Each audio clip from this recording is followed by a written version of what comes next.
Halo teman-teman, kami dari kelompok 127 akan membahas mengenai penyusunan laporan UMKM. Hal pertama yang kita bahas adalah basis kas dan basis akrual. Basis kas adalah suatu proses pencatatan transaksi akuntansi di mana transaksi dicatat hanya pada saat menerima dan mengeluarkan kas. Basis akrual adalah suatu proses pencatatan transaksi akuntansi di mana transaksi dicatat ketika transaksi tersebut terjadi. Contoh, PT Aneka Batik menjual barang berupa baju dan tas bermotif batik, lalu mengirimkannya kepada pelanggannya, PT Suka Batik pada tanggal 10 September 2020 senilai Rp5.600.000. PT Suka Batik membayar pembelian baju dan tas bermotif batik tersebut pada PT Aneka Batik 1 minggu kemudian, yaitu pada tanggal 17 September 2020. Bagaimanakah pencatatannya secara kas, basis, dan juga akrual basis? Jika menggunakan basis kas, maka pada tanggal 10 September 2020 belum ada jurnal, karena kas masih belum diterima. Dan pada tanggal 17 September 2020, jurnalnya adalah kas pada pendapatan penjualan sebesar Rp5.600.000. Jika menggunakan basis akrual, maka pada tanggal 10 September 2020 sudah bisa diakui sebagai pendapatan penjualan. Jurnalnya adalah piutang pada pendapatan penjualan sebesar Rp5.600.000. Serta pada tanggal 17 September 2020, perusahaan mengakui kas, yaitu dengan jurnal kas pada piutang sebesar Rp5.600.000. Jadi dapat disimpulkan, pada saat transaksi penerimaan, jika menggunakan basis kas, maka pendapatan diakui pada saat diterima dana kas atau bank. Sedangkan pada basis akrual, pendapatan diakui pada saat terjadinya tanpa memperhatikan diterima dana kas atau bank. Pada transaksi pengeluaran, jika menggunakan basis kas, maka biaya diakui pada saat dibayar secara kas atau bank. Sedangkan pada basis akrual, biaya diakui pada saat terjadinya tanpa melihat dibayar secara kas atau bank. Yang kedua, keunggulan basis akrual jika dibandingkan dengan basis kas.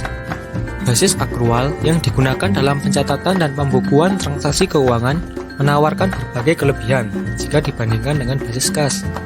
Kelebihan-kelebihan ini dapat meningkatkan kemampuan pelaku usaha dalam menilai kinerja dan mengakibatkan pengambilan keputusan yang lebih akurat untuk berlanjutan usaha. Keunggulan-keunggulan tersebut diantaranya, yang pertama, beban diakui saat terjadinya transaksi, sehingga informasi yang diberikan lebih handal dan terpercaya. Yang kedua, pendapatan diakui pada saat terjadi transaksi, sehingga informasi yang diberikan lebih handal dan terpercaya walaupun kasnya belum diterima. Yang ketiga, piutang yang tidak tertagih tidak akan dihapus secara langsung, tetapi akan dihitung ke dalam estimasi piutang tak tertagih, sehingga piutang bisa terus dipantau dan diusahakan agar dapat diterima. Yang keempat, adanya kemungkinan peningkatan atau penurunan pendapatan bersih, karena kas yang belum diterima dapat diakui sebagai pendapatan dan atau beban yang telah diakui walaupun belum dibayarkan kasnya. Yang kelima, adanya pembentukan pencadangan untuk kas yang tidak tertagih, sehingga dapat mengurangi risiko kerugian. Sekarang kita masuk ke metode pencatatan FIFO. Pengertian FIFO. Metode FIFO atau first in first out dalam persediaan yaitu pencatatan barang persediaan yang mengasumsikan persediaan yang pertama masuk akan dikeluarkan dan persediaan yang masuk terakhir akan dikeluarkan belakangan. Artinya, dalam metode FIFO tersebut, persediaan yang dicatat pertama kali saat penjualan adalah persediaan yang pertama kali masuk. Metode ini sangat baik untuk menghindari persediaan yang rusak akibat penyimpanan dalam gudang yang terlalu lama. Juga sangat relevan untuk pencatatan persediaan yang disajikan berdasarkan harga terkini atau didasarkan pada harga baru atau harga urutan yang terakhir.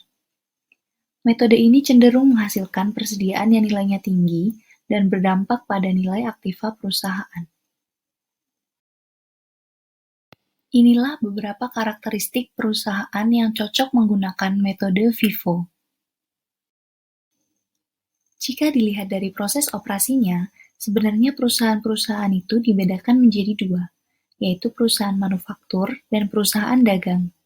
Perusahaan yang bergerak di bidang manufaktur biasanya mengategorisasikan persediaan menjadi tiga, yaitu ada bahan baku atau raw material, barang proses atau work in process, dan barang jadi atau finished good. Nah, contoh perusahaan yang cocok menggunakan metode FIFO adalah produsen makanan dan juga perusahaan yang menjual produk bertanggal kadaluarsa. Sekarang kita belajar metode pencatatan average. Metode average biasa disebut dengan metode rata-rata tertimbang. Metode average membagi antara biaya barang yang tersedia untuk dijual dengan jumlah unit yang tersedia, sehingga persediaan akhir dan beban pokok penjualan dapat dihitung dengan harga rata-rata. Metode average ini juga merupakan titik tengah atau perpaduan dari metode FIFO dan juga LIFO. Jadi, kelebihan dan kekurangan metode ini berada di antara metode FIFO dan juga LIFO. Dalam penerapan metode average, berarti perusahaan akan menggunakan persediaan barang yang ada di gudang untuk dijual tanpa memperhatikan barang mana yang masuk lebih awal atau yang masuk akhir. Lalu, apa saja sih ciri-ciri perusahaan yang menggunakan metode average? Nah, jika perusahaan tersebut memiliki persediaan yang harganya fluktuatif, maka disarankan untuk menggunakan metode ini. Beberapa perusahaan yang melakukan perhitungan persediaan dalam waktu 3 atau 6 bulan, maka menggunakan metode average akan lebih baik. Pemisahan catatan jenis persediaan. Perusahaan manufaktur biasanya membagi persediaan dalam 3 jenis. Yang pertama adalah raw material. Raw material adalah bahan dasar yang dibeli sebuah perusahaan dari pemasok untuk membuat produk yang akan dijual kepada pelanggan. Contohnya adalah ketika perusahaan mebel membeli kayu jati atau kayu-kayu lain untuk bahan dasar pembuatan meja atau kursi atau lemari gitu. Dan salah satu pentingnya melakukan pencatatan persediaan bahan baku ini adalah agar kita tahu berapa sisa persediaan kita dan kapan waktu yang tepat untuk kita harus membeli lagi agar saat dibutuhkan bahan tersebut ada, namun kita juga tidak terlalu banyak menyimpan bahan baku karena bisa akan jadi memerlukan biaya penyimpanan yang lebih besar. Yang kedua adalah work in process. Tahapan kedua setelah raw material adalah work in process atau yang biasa disingkat dengan WIP. WIP ini merupakan proses pembuatan bahan-bahan mentah menjadi produk jadi untuk dijual kepada konsumen. Ini bukanlah proses terakhir sebab masih dalam produksi yang memerlukan pemeriksaan. Contohnya, ketika kayu yang sudah berbentuk meja namun belum bisa dijual karena harus melalui tahap pengukiran, jadi masih berupa meja yang masih polos. Yang terakhir adalah finished good. Pada tahap ini, produk sudah selesai dan bisa dijual kepada konsumen setelah dikontrol kualitasnya sesuai kebijakan perusahaan. Contohnya, dalam hal meja ukir sebelum dijual, maka meja tersebut akan diuji kekuatannya maupun fisik meja apakah ada yang cacat atau tidak selama masa pengerjaan. Yang ketujuh adalah estimasi piutang tak tertagih. Jadi sebenarnya apa sih piutang tak tertagih itu? Piutang tak tertagih ialah ketika kita melakukan penjualan secara kredit, namun kita tidak akan menerima pelunasannya. Sekarang kita belajar metode pencatatan piutang tak tertagih. Jadi ada dua metode. Yang pertama adalah metode langsung. Metode langsung yaitu piutang akan dihapus ketika benar-benar tidak dapat tertagih. Dan yang kedua adalah metode tidak langsung. Penggunaan asumsi bahwa ada kemungkinan setiap piutang mempunyai kemungkinan tidak dapat tertagih, sehingga dibuatkan akun penyisihan atau penyisihan piutang tak tertagih. Dan ini dia metode pencatatan langsung dan tidak langsung. Ketika kita melakukan penyisihan piutang, dalam metode langsung kita tidak akan menjurnal apapun. Tapi di metode tidak langsung kita akan menjurnal beban piutang tidak tertagih pada penyisihan piutang tidak tertagih sebesar 10.000. Kemudian ketika ada penyisihan yang benar-benar tidak dapat ditagih, di metode langsung kita akan membuat jurnal beban piutang tak tertagih pada piutang. Sedangkan pada metode tidak langsung, kita akan menghapuskan penyisihan dan mengkredit piutang.